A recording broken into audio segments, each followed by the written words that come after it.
మనసా. ఇదేంటి స్టార్టింగ్లో నేను కచేరీ పెడుతున్నాను అనుకుంటున్నారా? కాదు, ఈ రాగాన్ని తన పేరులోనే పెట్టేసుకుంది. ఆ కృష్ణుడికి ఎంతో ఇష్టమైన మోహన్ రాగాన్ని.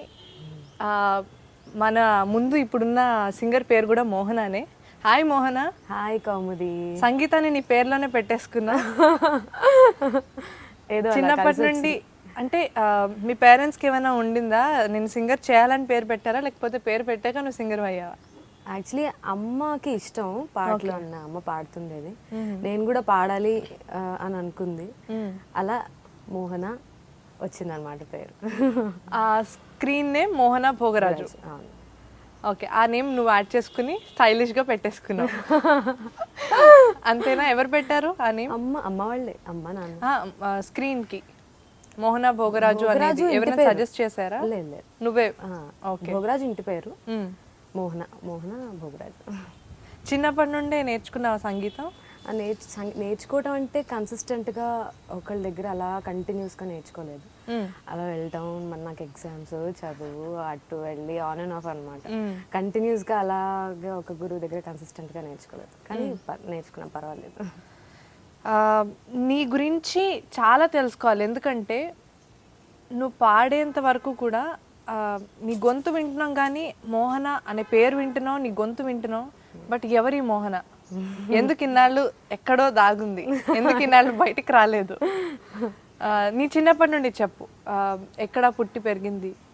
పుట్టి పెరిగిందంతా హైదరాబాదే. ఓకే. చదువు అంతా ఇక్కడే, హైదరాబాదే. కాకపోతే ఏంటంటే నేను కాంపిటీషన్స్కి వాటికి వెళ్తుండేదాన్ని, ఎక్కడున్నా వెళ్ళేదాన్ని. ఏ కాంపిటీషన్కి వెళ్ళావు మోహన? అంటే ఏమైనా గుర్తుండే? టీవీ ఛానల్సే.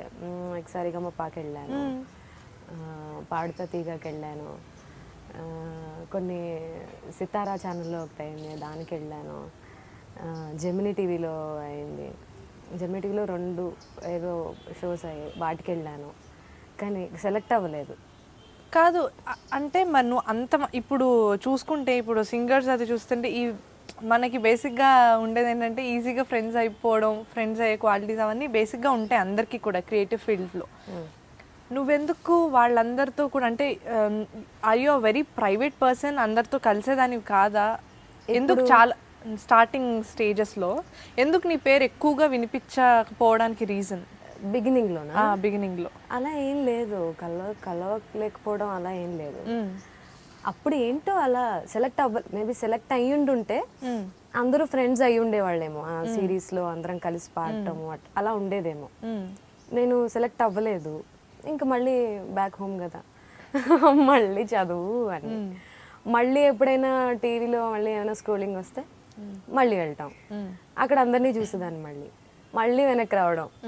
మేబీ సెలెక్ట్ అయ్యి ఆ సిరీస్లో కంటిన్యూస్గా ఉండుంటే అట్లీస్ట్ ఒక 2-3 రౌండ్స్కైనా ఉండుంటే అందరితో పరిచయం అయ్యి తెలిసేదేమో. అలా లేదు కాబట్టి అందరితో పరిచయాలు తక్కువ ఉండేదేమో, అంతే. నువ్వు బాగా చదువుకున్నావు కదా, like you did your masters I believe కదా. నీ స్టడీస్ అండ్ దెన్ మ్యూజిక్ని రెండు బ్యాలెన్స్ చేసుకోవడం, how easy was that for you? Easy అంటే బీటెక్లో కొంచెం అంత కాన్సన్ట్రేట్ చేయలేదు. బీటెక్ అయిపోయాకే ట్రై చేసుకుంది ఇండస్ట్రీలోకి రావటం, అది సీరియల్ ఇవ్వటం, అది. బీటెక్లో ఏం చేయలేదు. బీటెక్ తర్వాత ఇండస్ట్రీలో కొంచెం రీసెంట్గా ఎంబీఏ చేశాను నేను. ఓకే. సో అది కొంచెం కష్టమే అయింది, బట్ మేనేజ్ చేశాను అంతే. కొన్ని ఎగ్జామ్స్ రాయలేదు, కొన్ని సెమిస్టర్స్ అన్నీ కలిపి లాస్ట్ సెమిస్టర్ రాశాను. ఓకే. అప్పుడు కొంచెం కష్టమైంది. ఓకే, అంతే, కొంచెం బ్యాలెన్స్ చేయాలిగా మరి ఇంకా. Hi, this is Mohana Bhogaraju. Watch my exclusive interview on iDream Media. Please subscribe to iDream Media.